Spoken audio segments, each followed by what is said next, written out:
Vikings training camp has officially begun, and the pressure inside the TCO Performance Center is already rising. Minnesota's young defensive line is raising serious concerns, and several familiar players are fighting to keep their jobs. Meanwhile, Jordan Addison's future has become one of the biggest decisions facing the new front office. And the quarterback battle between J.J. McCarthy and Kyler Murray is no longer just about the starting job. The outcome could push the Wilf brothers toward a decision nobody saw coming. And the final story is going to surprise you. Let's get started. The Vikings completely changed the direction of their defensive line this offseason, but not everyone is convinced that the new plan will work immediately. After disappointing seasons from Jonathan Allen and Javon Hargrave, Minnesota moved on from both veterans and also traded edge rusher Jonathan Greenard to Philadelphia. Instead of replacing those players with more expensive veterans, the Vikings placed their faith in youth, selecting Caleb Banks with the 18th overall pick and Domonique Orange with the 82nd pick in the 2026 NFL Draft. Those two rookies could eventually become the foundation of Minnesota's interior defensive line, but eventually is the key word. Christopher Knox of Bleacher Report recently identified the defensive line as the weakest part of the Vikings roster, pointing specifically to the uncertainty surrounding Banks and Orange. Banks has already missed most of the offseason program while recovering from the foot fracture that affected him in college. Even if he has been medically cleared, there is a major difference between being healthy enough to participate and being physically prepared to dominate NFL offensive linemen. Orange will face his own adjustment as a third-round rookie, learning Brian Flores' demanding defensive system.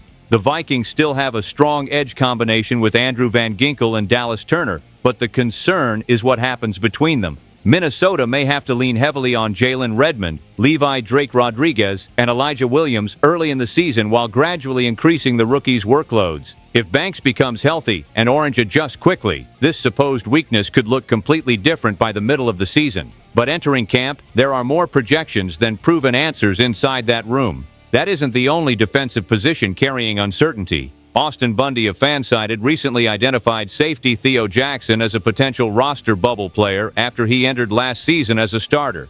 Jackson failed to secure the position, producing only 22 solo tackles, 1 pass defended and no interceptions before Jay Ward eventually outplayed him and took the job.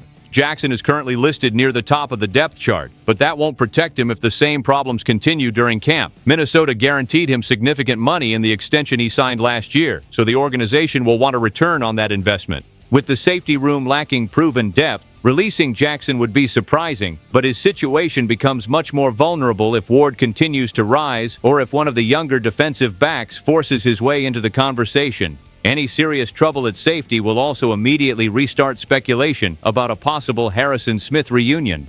Minnesota's defense is getting younger, faster, and cheaper, but training camp will reveal whether that transformation has produced a legitimate unit or simply created several new question marks. The pressure is not limited to one position group. At least 5 Vikings enter camp with their roles and possibly their futures in Minnesota on the line. The biggest name is obviously J.J. McCarthy. 1 year ago, he was being presented as the franchise quarterback Kevin O'Connell had personally chosen to lead this team. But his first full opportunity ended with a 57.6% completion rate, 1,632 passing yards, 11 touchdowns, and 12 interceptions across 10 starts. Minnesota went 6-4 in those games, but the offense frequently survived McCarthy's struggles instead of winning because of his performance. There were encouraging moments late in the season, yet they weren't enough to stop the Vikings from adding Kyler Murray. McCarthy must prove that last year was part of his development, not a warning about his future. If he loses the starting job, the Vikings will eventually have to decide whether keeping him as a backup is best for everyone or whether a trade would allow both sides to move forward. Michael Juergens is facing a different kind of battle. Ryan Kelly's concussions created unfortunate instability at center last season, but Juergens was unable to take advantage of the opportunity. The 2024 7th-round pick received 309 offensive snaps but earned a 54.1 overall grade from Pro Football Focus and allowed 9 pressures on 165 pass-blocking opportunities, including 4 sacks. Those numbers help explain why Minnesota moved Blake Brandel to center, even though Brandel had never played the position before taking over in Week 5. The organization has continued to promote Brandel as its starter, while 7th-round rookie Gavin Gerhardt has created additional competition behind him. Walter Rouse is in a similar position at offensive tackle. Minnesota watched Rouse and Justin Skule struggle when Christian Darrisaw and Brian O'Neill were unavailable, then responded by signing Ryan Vandemark and drafting Caleb Tiernan in the 3rd round. Rouse played only 88 offensive snaps last season and allowed 6 pressures, including a sack, on 61 pass-blocking snaps. Rouse may need to demonstrate positional versatility to prevent Tiernan and Vandemark from pushing him off the roster. Ivan Pace Jr. may be the most painful name on the list because Vikings fans have already seen what he can do well. Pace entered the league as an undrafted free agent and immediately became an aggressive tackling and pass-rushing weapon, but he eventually lost his starting job to Eric Wilson. Pace has generated 48 pressures and 7 sacks on only 231 career pass-rushing snaps, yet opposing quarterbacks have repeatedly targeted him in coverage, completing 69 passes for 637 yards and 3 touchdowns on 84 targets. The Athletic's Alec Lewis has reported that defensive coordinator Brian Flores prefers not to use Pace on passing downs, limiting the situations in which his greatest strength can be utilized. After he also committed a damaging special teams mistake against Chicago last season, his route to a roster spot became even narrower. The final player is veteran punter Johnny Hekker. His reputation includes 4 Pro Bowls and 4 first-team All-Pro selections, but those achievements won't win this competition for him. Undrafted rookie Brett Thorson arrived from Georgia with a powerful leg, excellent placement, and a Ray Guy award on his resume. Hecker's 40.3 net yards per punt last season was the 2nd lowest mark of his career, and he must also establish chemistry with Will Reichard as the holder on field goals. Because Thorson is eligible for the International Player Pathway program, Minnesota could keep him on the practice squad without using a standard roster spot. But if the rookie clearly outperforms Hekker, the Vikings may decide that stashing him is no longer enough. While those players fight for jobs on the field, general manager must make several decisions that could shape Minnesota's roster for years. Brian O'Neill is an obvious extension candidate as the longest-tenured Viking and one of the most reliable players on the offensive line. Andrew Van Ginkel, Blake Cashman, and Isaiah Rodgers are also approaching the final years of their deals. But the most complicated decision involves Jordan Addison. When the Vikings selected Addison in 2023, Kevin O'Connell immediately described him as a day-one starter. Addison justified that confidence by producing 175 receptions, 2,396 yards, and 22 touchdowns over his first 3 seasons. When he is at his best, Addison gives Minnesota something that is extremely difficult to replace: a polished receiver capable of defeating coverage at multiple levels while opponents dedicate additional attention to Justin Jefferson.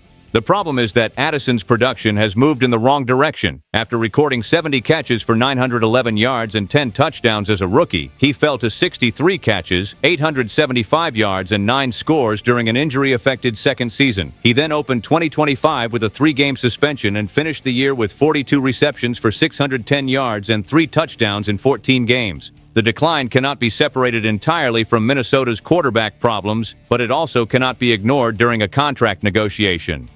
His off-field history adds another layer of risk. Addison has dealt with multiple incidents since entering the league, even though his DUI case resulted in a plea to the lesser charge of wet reckless, and the charges from his January trespassing arrest were later dropped. O'Connell has continued to support him, but in comments shared by Vikings team writer Rob Clyfield, the head coach made it clear that Addison has reached a critical stage in both his career and his personal development. Minnesota exercised Addison's 5th-year option, giving the organization control through 2027 with an $18 million salary cap charge, according to SpotTrack.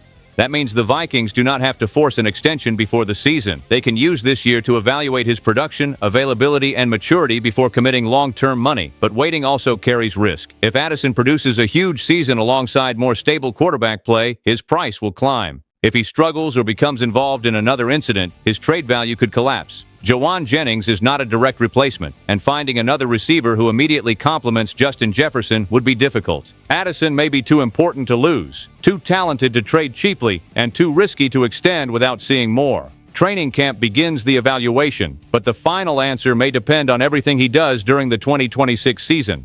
Every roster battle matters, but none of them carries the same consequences as Kevin O'Connell's decision between J.J. McCarthy and Kyler Murray. 1 year ago, O'Connell was coming off a 14-win season and a Coach of the Year award. Minnesota had allowed Sam Darnold to leave because the organization believed McCarthy was ready to become its quarterback of the future. That decision became disastrous when McCarthy struggled with injuries and inconsistent play while the Vikings finished 26th in scoring.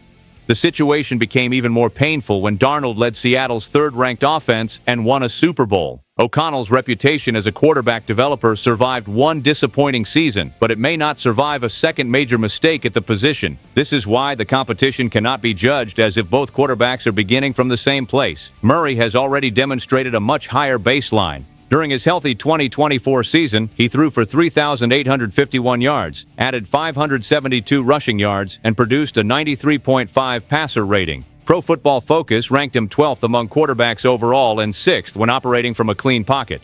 McCarthy, meanwhile, ranked 36th out of 45 qualified quarterbacks in PFF's grading and 42nd in passer rating last season.